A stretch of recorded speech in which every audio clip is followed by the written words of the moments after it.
सभी दर्शक बंधुओं का एनसी माइंड चैनल पर स्वागत है। साथियों, आज हम जानेंगे शरीर की गर्मी के बारे में। शरीर की गर्मी क्या है, इसके कौन कौन नुकसान हैं, इसे दूर करने के उपाय क्या हैं।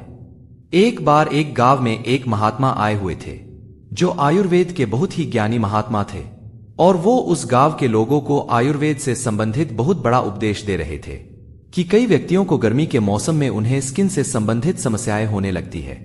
स्किन ड्राई होनी शुरू हो जाती है, पिंपल्स होने शुरू हो जाते हैं, त्वचा बेजान हो जाती है, त्वचा और शरीर पर फुंसी फोड़े होने शुरू हो जाते हैं। इस प्रकार के लक्षण दिखाई देते हैं। कई व्यक्तियों के बाल पीले पड़ने शुरू हो जाते हैं, बाल सफेद होने लगते हैं, रूखे होने लगते हैं, आंखें लाल दिखाई देती हैं, पैरों के तलवों में जलन होने लगती है, पेट में बहुत ज्यादा एसिड बनना, जलन होना, इस तरह की समस्याएं उनके साथ होती है। बहुत ज्यादा गुस्से वाला उनका स्वभाव होता है। अगर आप लोगों के साथ ऐसा होता है और आपको पसीना बहुत ज्यादा आता है तो इसका मतलब यह है कि आपके शरीर का जो गर्मी का स्तर है वह बढ़ने लगा है। यदि यह स्तर बढ़ता चला जाता है तो यह आंखों के लिए, बालों के लिए और शरीर की बहुत सारी क्रियाविधि पर बहुत ज्यादा नकारात्मक प्रभाव डाल सकता है। तो ऐसी स्थिति में आपको कौन सी औषधि लेनी है? क्या वह चीज है जो आप प्रयोग कर सकते हैं और अपने शरीर को ठंडा रख सकते हैं? और साथ ही साथ वह व्यक्ति भी मेरी बात को ध्यान से सुने जो कि ताकत बढ़ाने वाली चीजों का प्रयोग करते हैं। आजकल आप लोगों में से कई लोग अश्वगंधा का सेवन कर रहे हैं, सफेद मूसली का सेवन कर रहे हैं, ड्राई फ्रूट्स खा रहे हैं, शरीर को पुष्ट करने वाली चीजों को खा रहे हैं। लेकिन जब आप इन चीजों का सेवन करते हैं तो आपको स्वप्नदोष जैसी समस्याओं का सामना करना पड़ता है। ऐसी समस्याओं से बचने के लिए और जो गर्मी शरीर में बढ़ रही है उसे संतुलित करने के लिए आप ऐसी चीजें भी खाएं, लेकिन फिर भी शरीर का जो ताप है वह ना बढ़े। इसके लिए किन औषधियों का प्रयोग इनके साथ में करना है वो आज हम समझने वाले हैं। दोस्तों, कुछ चीजें ऐसी होती है जो प्रकृति हमें हमारे शरीर के अनुसार देती है। जैसे कि जब गर्मी का मौसम होता है तो जो फल आते हैं, जो सब्जियां आती है वह इस प्रकार के होते हैं जिसमें जल तत्व अधिक होते हैं। यदि आप गर्मी के मौसम में खरबूजे का सेवन करते हैं तो यह बहुत ही उपयोगी है। आप सभी को खरबूजे का प्रयोग करना है, खीरे का प्रयोग करना है। इसमें जल तत्व अधिक मिलेगा और इसमें जो अल्कलाइन पाया जाता है जो आपके शरीर में मौजूद एसिडिक इफेक्ट को कम करने में मदद करता है, पित्त को कम करता है, बहुत ही लाभकारी है।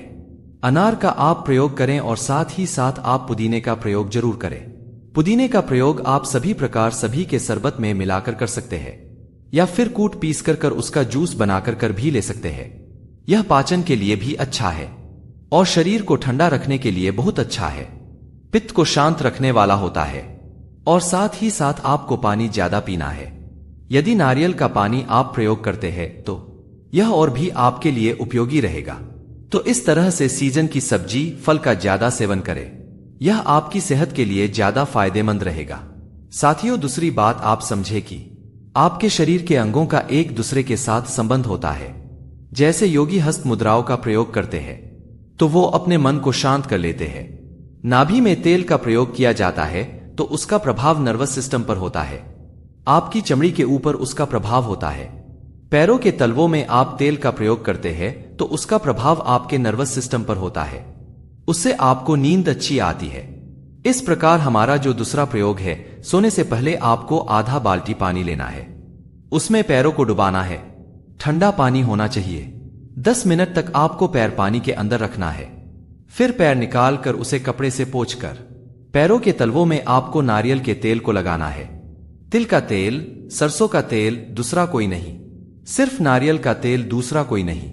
ऐसा यदि आप करते हैं तो इससे भी जो आपके शरीर में गर्मी बढ़ी हुई है वह शांत होती है, आपकी नींद ठीक होती है और जो बढ़ा हुआ क्रोध है, गुस्सा है, स्वभाव में चिड़चिड़ापन हो जाता है। कई बार इस पित्त की बढ़ी हुई गर्मी के अवस्था के कारण वह भी इससे शांत होता है। अब मैं आपको उस दवाई के बारे में बताता हूं जो आपके लिए बहुत ही उपयोगी है और शरीर को ठंडा रखने वाली औषधि है। गोंद कतीरा। गोंद कतीरा गोंद से अलग होता है। गोंद कतीरा आपको पंसारी से मिल जाएगा और आपको इसको 1 चम्मच की मात्रा में 1 कटोरी पानी में भिगो देना है। दोस्तों, इसको यदि आपने इसे 1 चम्मच भिगोया है तो यह फूल करके एक जेली की तरह आपको प्राप्त होगा और यह काफी ज्यादा हो जाता है, कई गुना बढ़ जाता है। रात भर भीगे देने रहना है और सुबह आप देखेंगे तो आपको एक जेली की तरह प्राप्त हो जाएगा। अब जो यह गोंद कतीरा आपको प्राप्त हुआ है, इसको आपको ऐसे ही नहीं लेना है। इसको आप किसी भी शरबत में मिलाकर ले सकते हैं, जैसे कि बेल का शरबत ले रहे हैं, गुलाब का शरबत या नींबू की शिकंजी बना रहे हैं, अथवा आप इसे ठंडे दूध के साथ भी प्रयोग कर सकते हैं। जो ठंडा दूध आपने लिया उसमें 1 चम्मच गोंद कतीरा डालो और उसमें थोड़ा गुड़ डाल लो। तो अब इसे पीते हैं तो यह शरीर को बहुत ठंडा करता है, शरीर को शांत करता है।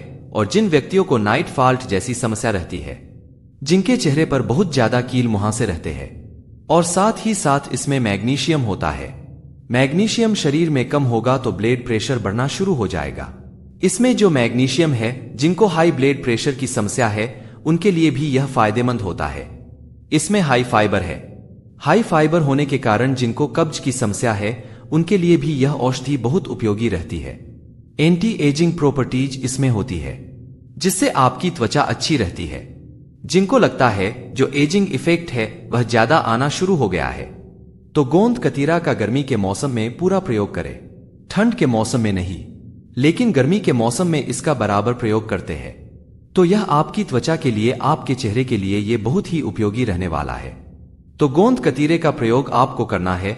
इसका प्रयोग प्रतिदिन कर सकते हैं। सुबह के समय कर सकते हैं, दोपहर में भी कर सकते हैं, या दोपहर के बाद आप कोई ऐसा पेय ले रहे हैं, पीने का कोई शरबत आदि ले रहे हैं, तो उसमें मिलाकर इसे लेते हैं। इसका अपना कोई स्वाद नहीं होता, लेकिन यह स्वाद को बढ़ाता जरूर है और आपके सेहत के लिए बहुत ही उपयोगी और फायदेमंद है।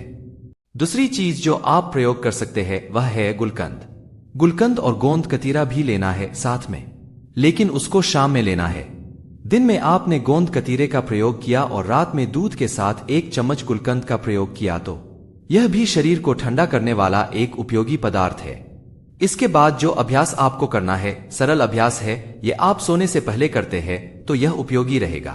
तो आप सुबह भी इसे कर सकते हैं। आपको जो प्रभावित करना है, अपनी चंद्र नाड़ी को प्रभावित करना है। जो आपका दाहिना स्वर होता है वह सुरेश्वर होता है, जो आपका बायां स्वर होता है वह चंद्रेश्वर होता है। तो आपको चंद्रेश्वर को ज्यादा सक्रिय करना है। जैसे जैसे चंद्रेश्वर सक्रिय होगा तो शरीर में ठंडक वाले प्रभाव बढ़ने शुरू हो जाते हैं और मस्तिष्क पर इसका सीधा प्रभाव होता है। तो आपको अपनी दाहिनी नासिका को बंद करना है और धीरे धीरे अपनी बाई नासिका से सांस को अंदर खींचना है, और फिर आपको अपनी दाई नासिका से सांस को बाहर छोड़ना है।